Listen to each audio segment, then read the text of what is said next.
All right, so we talked about the acquisition of assets, property, plant, and equipment, as well as intangible and um, natural resources. And so here we're going to talk about the utilization of them during the company's time they have them, and then as well as that, talk about the disposition of these types of assets.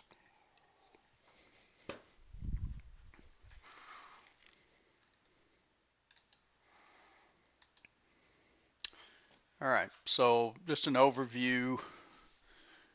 Again, these are assets that provide benefits over more than one accounting period. So they're providing future benefits. They're going to be used as part of the revenue generating process. And this whole idea of depreciation, depletion, and amortization we're going to talk about deals with allocating the cost of the assets over the time we're going to use them, the useful life of the asset, which may be different than the actual physical life of the asset. So it's the whole idea behind depreciation at all is has nothing to do with its actual value. It really has to do with allocating costs. Remember, we purchased these assets, and instead of expensing at the time of the acquisition, we capitalize these assets, and then we allocate the cost of those assets over the time we use them in our revenue generating process. And so it's a cost allocation issue, not a value issue.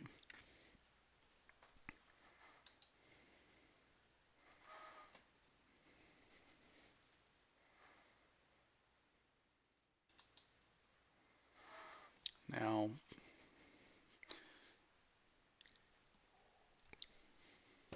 just as an example, we have this truck here we purchased for $8,200, and the company estimates that uh, they'll use it for 5 years, and at the end of that time, it can be sold for $2,200. And so the difference between the purchase price and the salvage value is called the allocable base or the allocation base of the asset. And so that $6,000 difference is the amount that you're going to depreciate in this case um, over its estimated useful life of 5 years.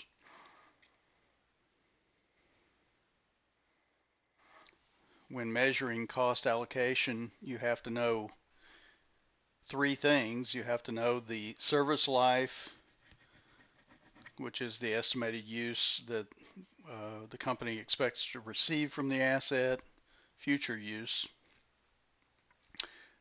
The allocation base is the cost of the asset expected to be consumed during its service life, and then of course the allocation method. There's methods dealing with time, and there's methods dealing with um, usage or production, if you will.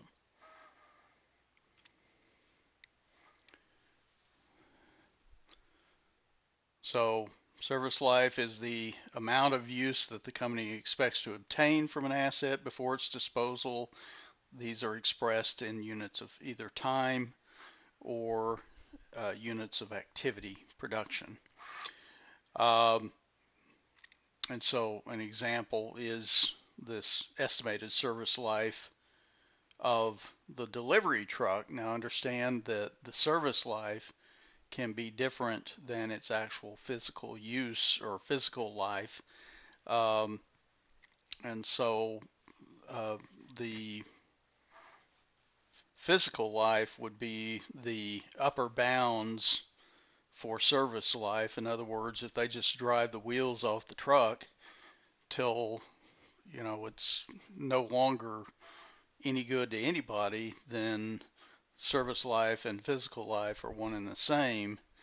But many times companies have policies that call for replacing assets like those and other types of assets as well, machines and things like that, replace them much earlier than the actual physical life, um, because as things get older, trucks, machines, and other things, um, more maintenance is needed on them. So they want to, and technology gets better as well. So there's a lot of reasons why you would want to replace uh, assets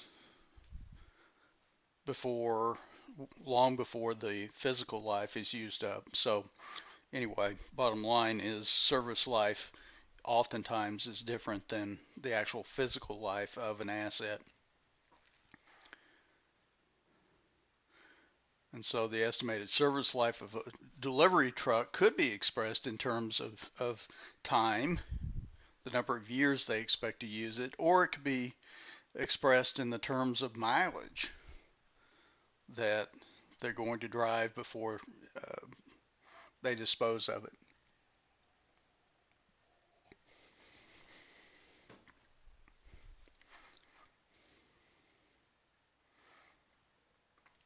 And again, you know, they're just pointing out here that service life can be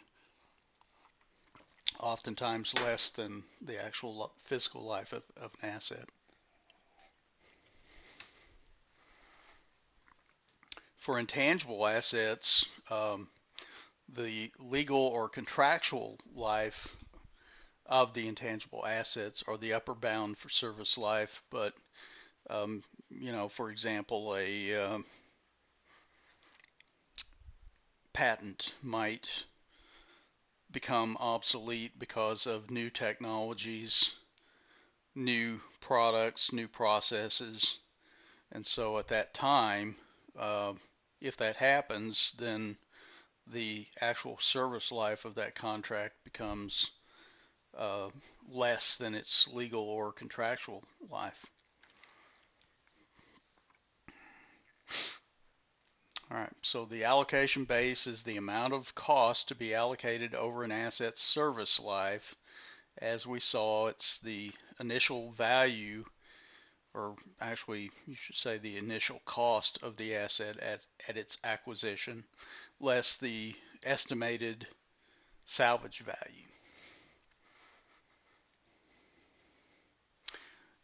As noted here, sometimes it's very hard to estimate salvage value on certain assets, so many times companies just simply estimate residual value or salvage value to be zero.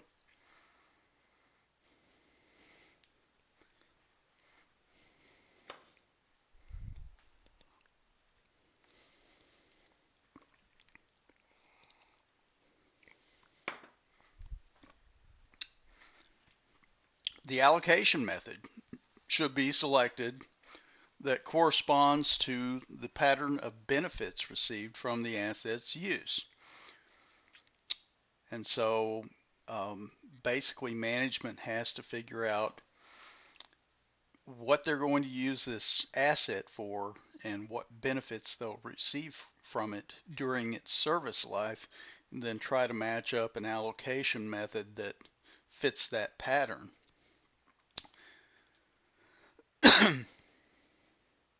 And so GAAP requires that the chosen method should allocate the asset's cost as equitably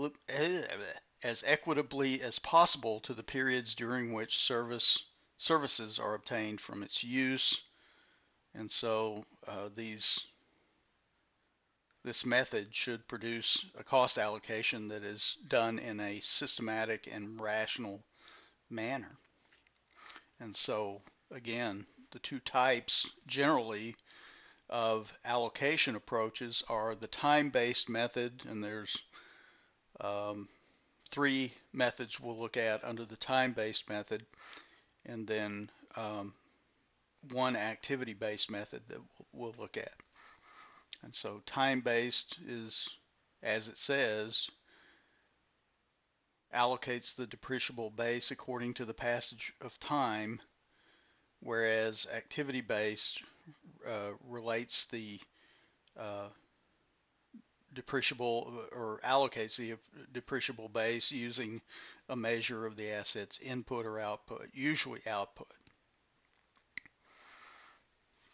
All right, so here we have a question. The process of cost allocation requires that three factors be established at the time the asset is put into use. This includes all the following factors except, and the one exception here would be B, the finance charge.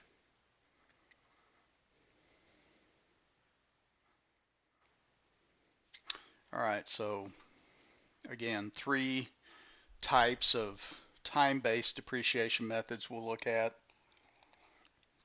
Straight line allocates an equal amount of depreciable base each year of the asset's service life.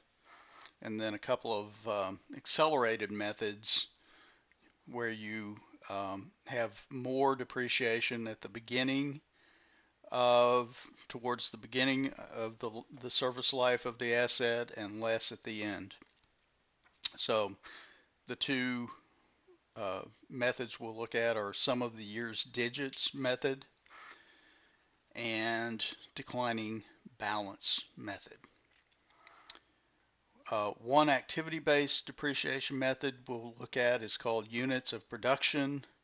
There you figure out your overall production that you expect from this asset in number of units, and then you calculate your depreciation per unit, and then what you do in each period, you figure out your number of units that you have produced from this asset and multiply the depreciation per unit times the number of actual units produced during a certain period.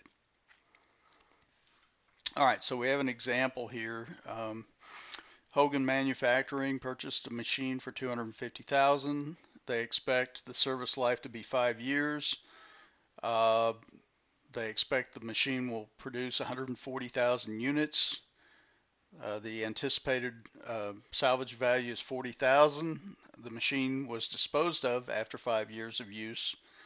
Actual production during the 5 years of asset life were as you see there.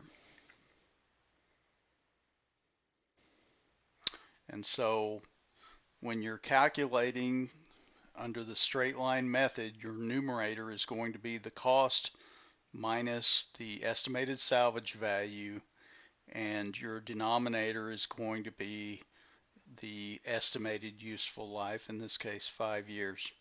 And so in this example, the allocable base is the difference between the cost and the estimated salvage value. So 210,000 is the allocable base, and we're going to divide 210 by 5 years. We come up with $42,000 depreciation per year.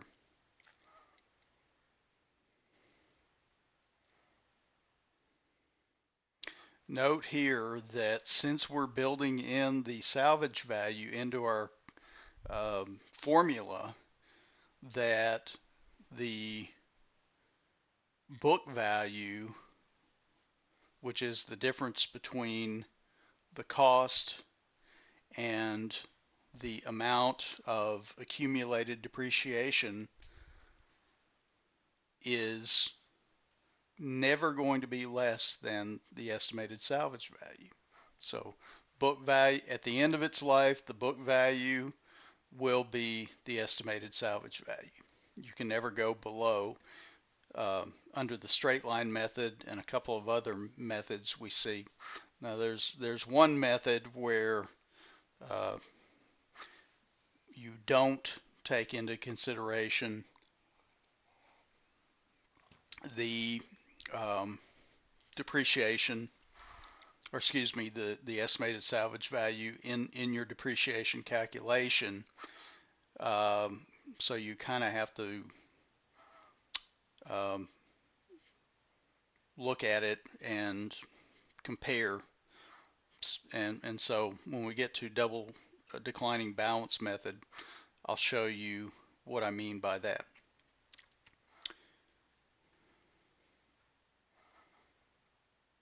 And so here's a schedule of depreciation on this asset for 5 years, and notice at the end of 5 years you've depreciated the asset down to its estimated salvage value.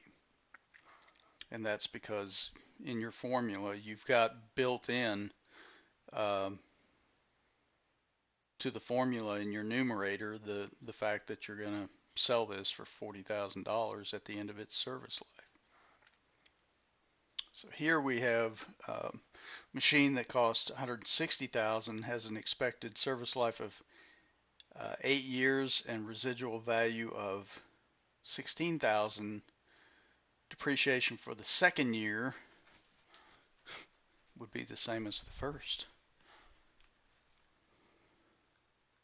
So 160 minus 16 equals 144 divided by 8 is $18,000. So second year, third year, fourth year, fifth year, eighth year, every year is going to be $18,000.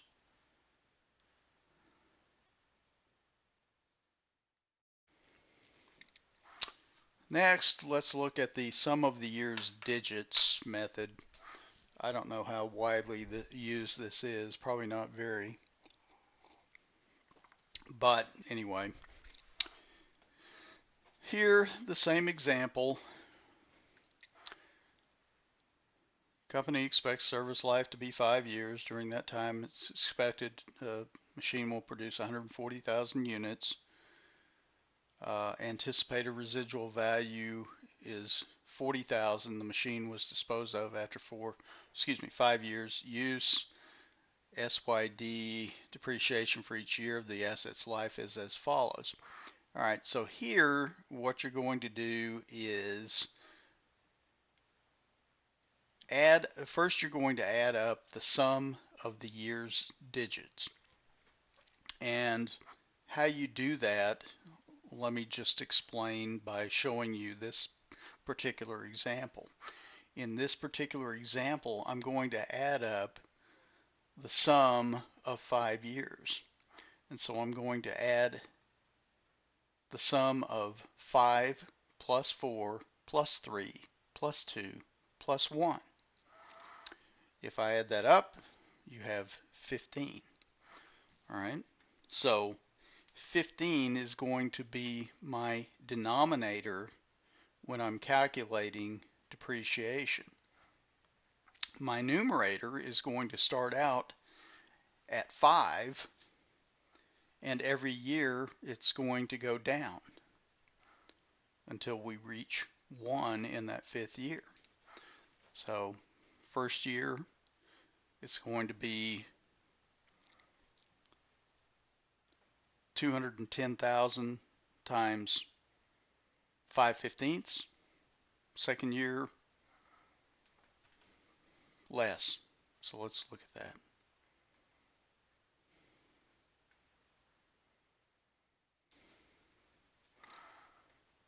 So every year, again, the depreciable base is the same as in the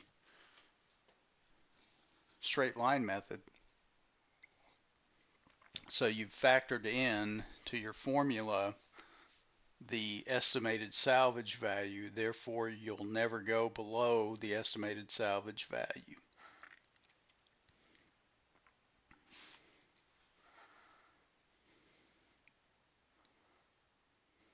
as far as your book value is concerned.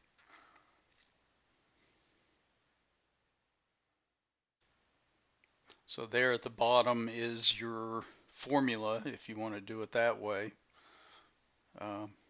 Certainly if you have a longer life, you might want to plug it into that formula.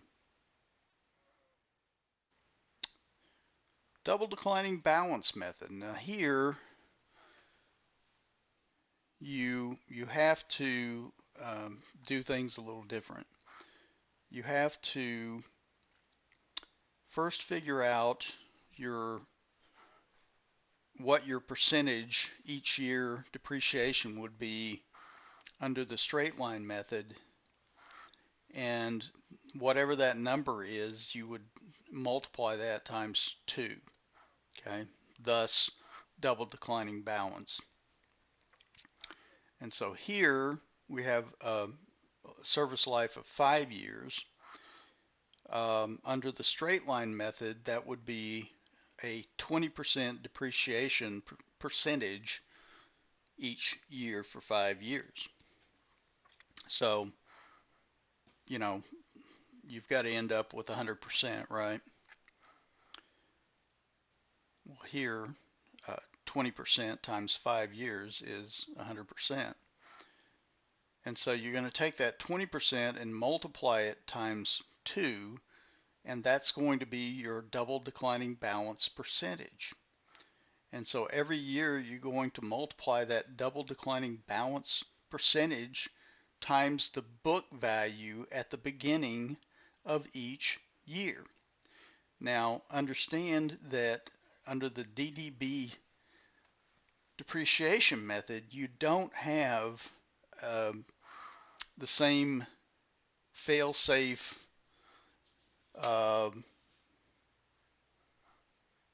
precautions that you have under the first two methods we saw, straight line method and sum of the year's digits. In other words, you haven't built in your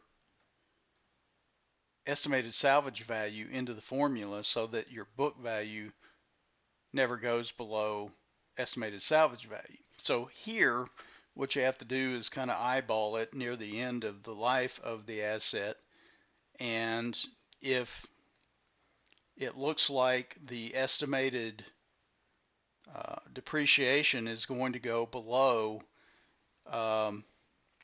the estimated salvage value, or put the book value below salvage value, you're going to be limited in the amount of depreciation expense you can take in that year. So let me show you how that works here.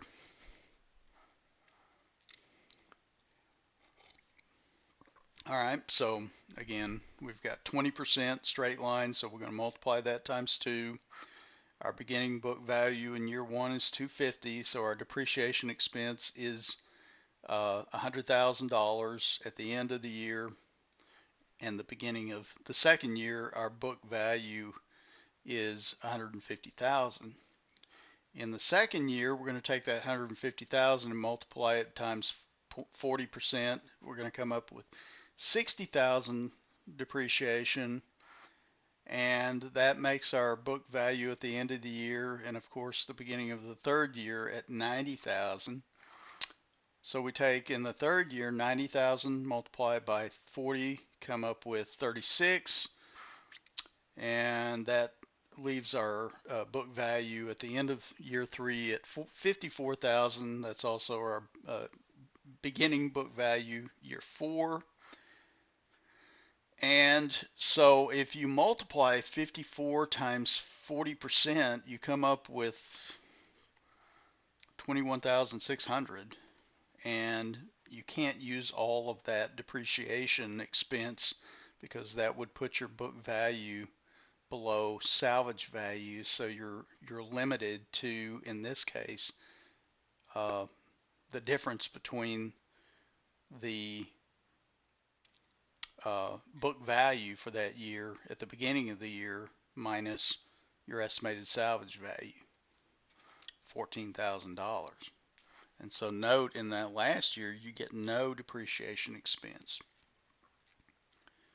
Um, Many times companies, what they do is they'll start out with the DDB depreciation method, and then somewhere towards the middle, they'll change over to straight line so that they can utilize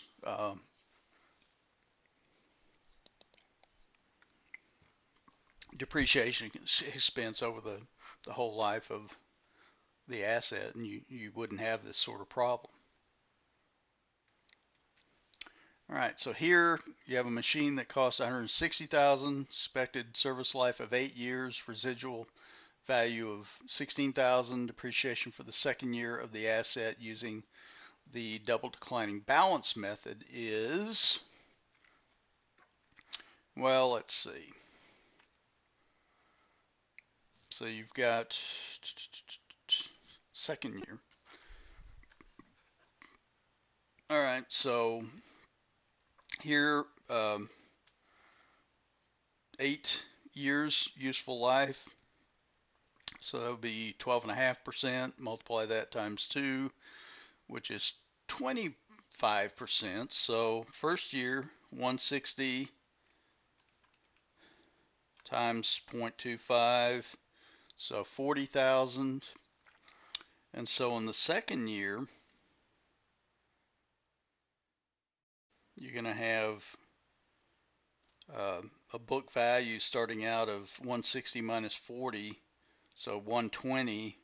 So 120 times 0.25 equals 30,000. So A is your answer.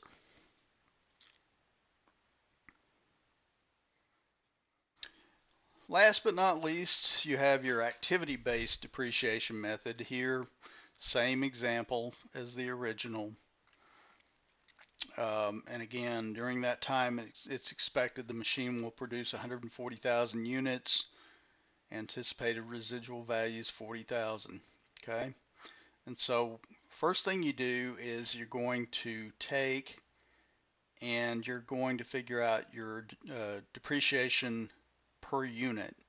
And so your numerator is the cost, 250,000, minus the estimated salvage value of 40,000. And you're going to divide that into your estimated production over the life of the machine. In this case, 140,000. So 210 divided into 140 equals $1.50 depreciation per unit. And then what you're going to do is each year you're going to multiply that depreciation per unit times the number of units produced. So year one, it's going to be $1.50 times 20,000, so 30,000, and so on and so forth. And again, since you've got the estimated salvage value built into your formula, your book value will not go below estimated salvage value, unless production is more than what you'd expect. In this case, notice here they expected production of 140,000, but they actually produced 150,000, in which case you are going to have a situation where depreciation would be more in that last year. So do keep an eye for that situation when you've got more produced over its life than anticipated. Notice, even though these are different methods, the same amount of depreciation expense over the life of these assets is still the same.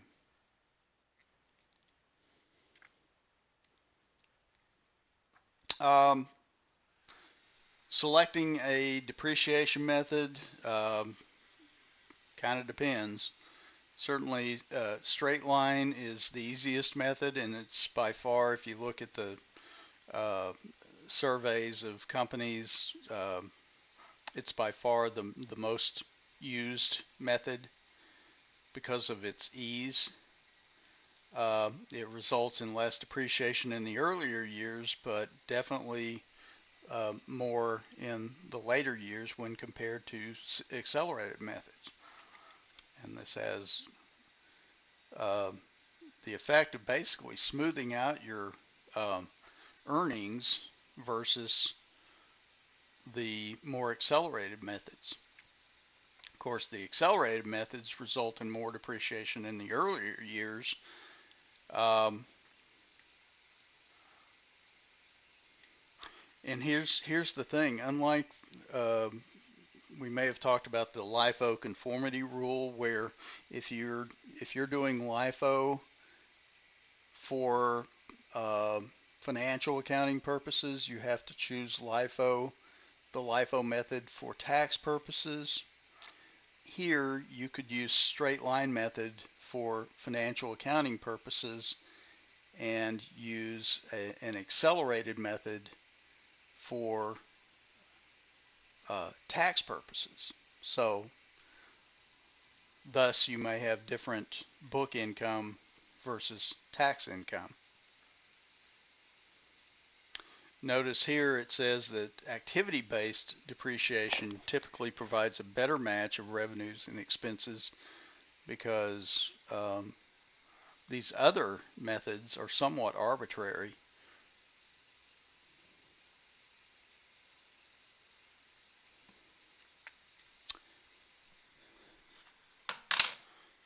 All right, let's talk about dispositions.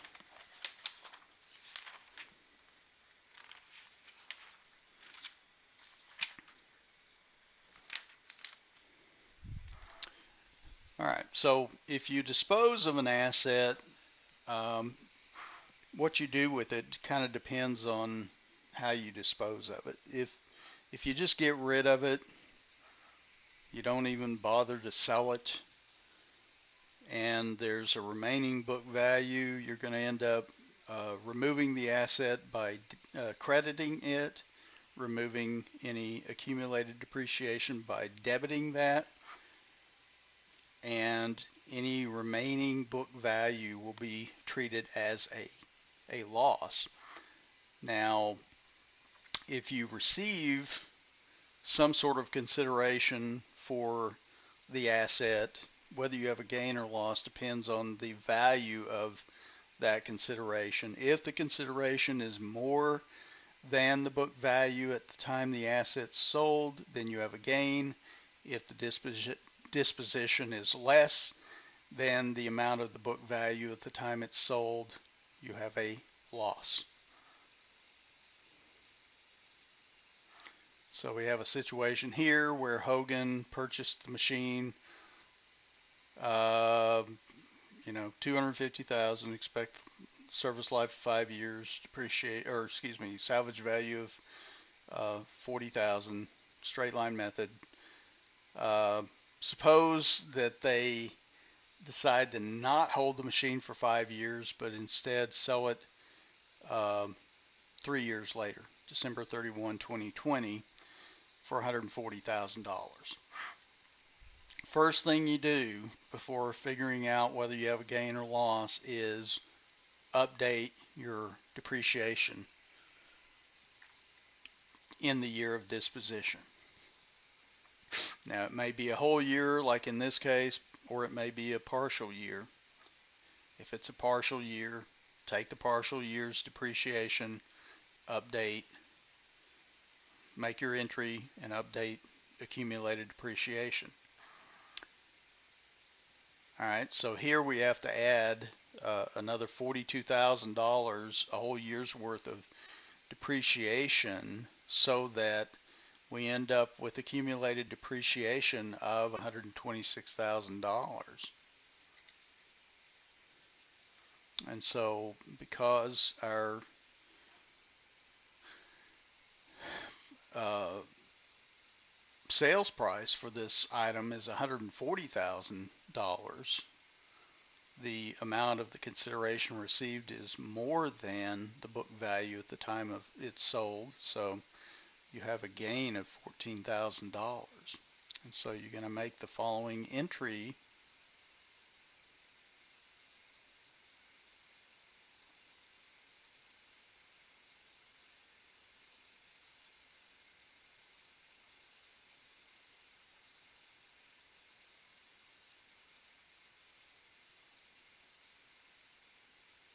Yeah, did I say 100? Yeah, the accumulated depreciation is 126,000. The book value is 124,000. If I'd said 126, I apologize. Anyway, the gain is going to be 16,000, which is the difference between the cost minus accumulated depreciation. Okay, so we've got to first book the consideration received, here cash.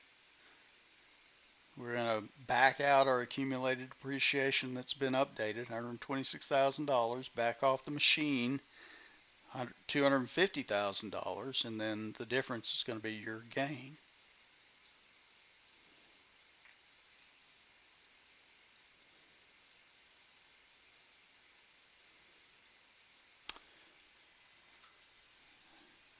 I think we talked about this earlier. An asset's classified as held for sale in the period in which all of the following criteria are met.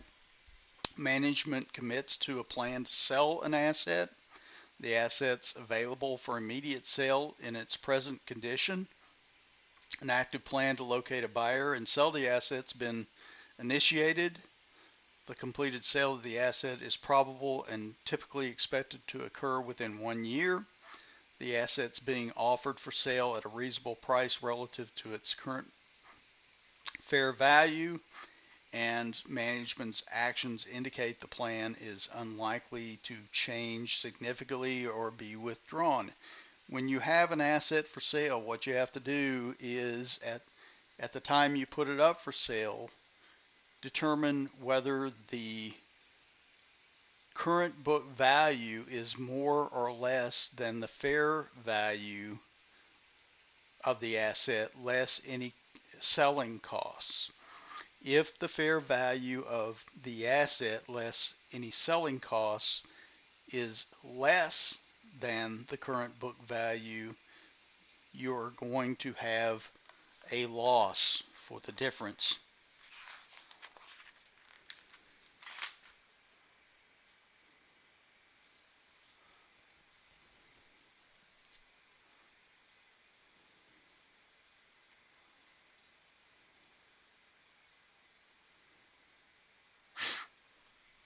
The other thing is if you have a situation where the assets are still sitting there at a time when financial statements are about to go out, about to be prepared, you've got to do an additional assessment to determine whether or not the fair value less selling costs have dipped even further below its book value. And if so, you have to take an additional loss at that time. And again, if you retire an asset, meaning you simply put it out to pasture, you don't receive anything for it, you're simply going to remove it, the accumulated depreciation and the asset from the books, and if there's any remaining book value, that's going to be the amount of your loss.